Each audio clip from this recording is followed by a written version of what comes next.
Bien, empiezo este último bloque con una noticia porque como vivimos una época de especulaciones de todo tipo, Lorenzo Meyer no va a estar con nosotros 2 meses, nada más. Nos deja por compromisos académicos, pero estará a finales de octubre, me parece. ¿Lo vamos Otra a vez extrañar? lo vamos a extrañar, pero no fue despedido ni purgado por el sistema, sino es el trabajo académico. Todos somos profesores, entonces tenemos que salir de cuando en cuando. El último tema tiene que ver con una noticia desagradable. De hecho, el planteamiento que voy a hacer es bastante elemental y es una reiteración de lo que hemos repetido una y otra vez en este programa, porque alguien tiene que hacerlo, creo yo, aun cuando lo que aquí decimos luego no sintoniza bien con lo que aparece en la televisión mexicana, pero nos quieren volver a subir los impuestos. No nos quieren volver a subir, nos van a volver a subir los impuestos. ¿Cómo? ¿Nos vistamos como nos vistamos? De negro, de blanco, de rosa, o de rojo, o del color que sea. Lo único cierto es que van a cobrarnos más impuestos y están discutiendo, en los próximos meses lo comentaremos, la manera en que lo van a hacer. No quisiera discutirlo porque aún hay noticias de todo tipo, que sí va generalizado, que si no, que si ICR, IETU, etcétera, etcétera. Creo que es el momento de hacer saber que hay un sector de la población que estamos inconformes, no con que nos suban los impuestos, porque aclaro, los mexicanos pagamos muy pocos impuestos en relación a otros países, sino porque hay 2 problemas. Uno, el cobro no es generalizado, las grandes empresas pagan poquísimo. El auditor superior de la Federación calculó que las 4,000 grandes empresas en los 6 años de Fox pagaron 70 pesos al año de IVA, por ejemplo, y 64 de impuestos sobre la renta, aprovechándose de las evasiones. Y segundo, no estamos conformes porque no nos gusta la manera como dilapidan buena parte del dinero que nosotros les pagamos. Ese sería el enunciado que pongo sobre la mesa. Estoy un poco no en contra, pero sí discrepo de ti, Sergio, porque en el impuesto sobre la renta en México se paga más que en Estados Unidos, en proporción. Estamos pagando el 28%. Estamos pagando bastante cuando es el impuesto sobre la renta. Hasta el 28. Hasta el 28. Bueno, ahí estamos como en las primeras trincheras del mundo desarrollado. Es en lo que tú dijiste al final.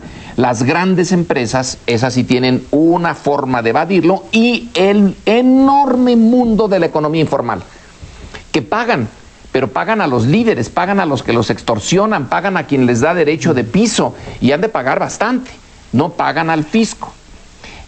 Pero en un sentido profundo, México no ha hecho su reforma fiscal porque tuvo petróleo. Porque cuando esto debió de haber venido desde los 60s, pero en los 70s, fines de los 70s, cuando ya había tronado la economía, López Portillo vuelve a gastar y a decir tenemos que administrar la abundancia, gracias a que volvieron a ser a México país exportador de petróleo. La petrolización impidió la reforma fiscal. Y luego cuando viene el cambio de régimen, o supuesto cambio de régimen en el 2000, que podía haber sido ese el momento en que ahora sí la gran reforma fiscal, al rato también viene el petróleo y Fox ya se desinteresó. Es ahora cuando se cae todo ese impuesto que estamos siendo, pues la realidad se nos está imponiendo. Esa es una de las razones por las cuales se ha postergado una y otra vez una reforma fiscal a fondo, de la que se hablaba incluso en tiempos de Echeverría y en fin, sí. Y varias veces se posterga por diferentes razones, pero una de lo que lo permitió hacer fue los ingresos petroleros. Y basarnos excesivamente en los ingresos del petróleo como fuente de ingreso público, en lugar de irse a los impuestos en la manera que se considera más adecuada. porque efectivamente casi todos los países tienen una recaudación fiscal mucho mayor en términos del Producto Interno Bruto que la mexicana. Pero algo de lo que decía Sergio, en el sentido de que también, desde luego, a nadie le gusta pagar impuestos en general, a ningún ciudadano, preferiría que pagaran los menores impuestos posibles.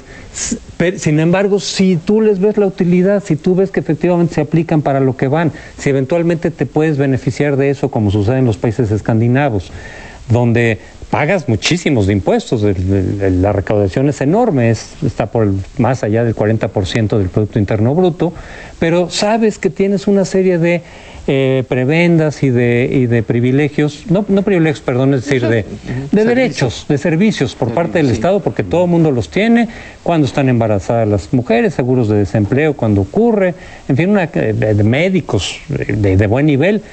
Hay una encuesta que se dio a conocer la semana pasada del Gabinete de Comunicación Estratégica que pregunta mucho en ese sentido, es decir, ¿qué tanto estarías dispuesto a pagar o qué tanto más?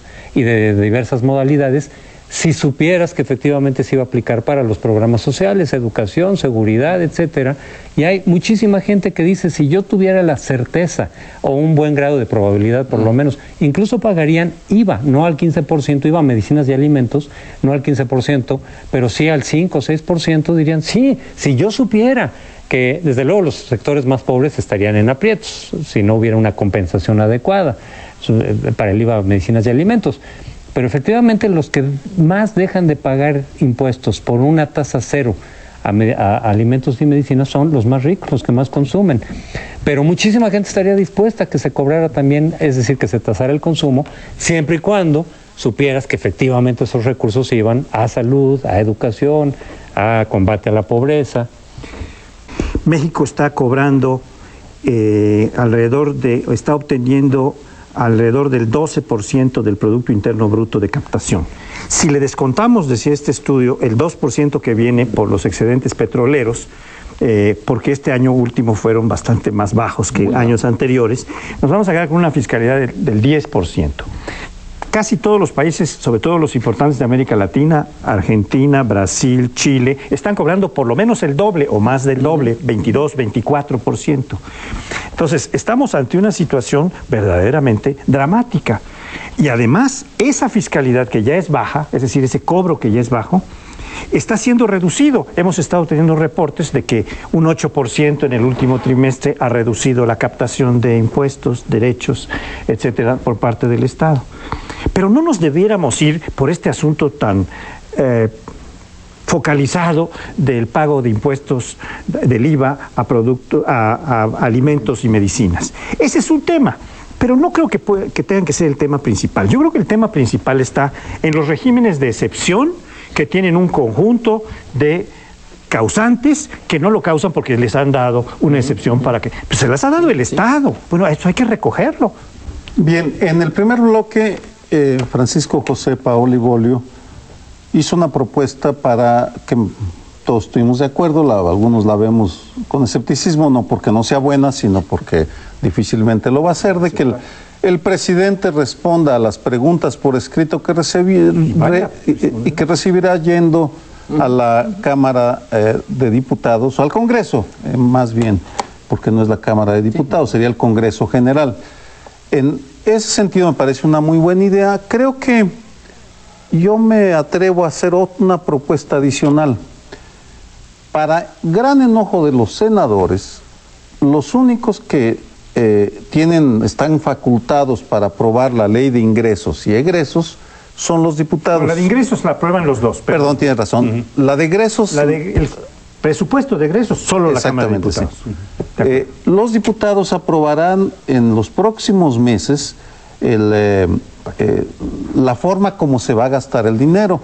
Retomando la idea que planteaba Francisco José, me parece que es un momento muy adecuado para que el auditorio interesado averigüe el nombre de su diputado o del partido por el cual votó en la Cámara, porque creo que quienes observan este programa es gente con un nivel de compromiso y de educación mayor al promedio, por tanto creo que votaron o anularon su voto, como haya sido, tienen un cierto nivel de compromiso, de responsabilidad, y que hagan saber a los diputados su deseo, si lo comparten, de que se reduzcan los privilegios ellos y la alta burocracia, porque es indispensable que se los hagamos saber.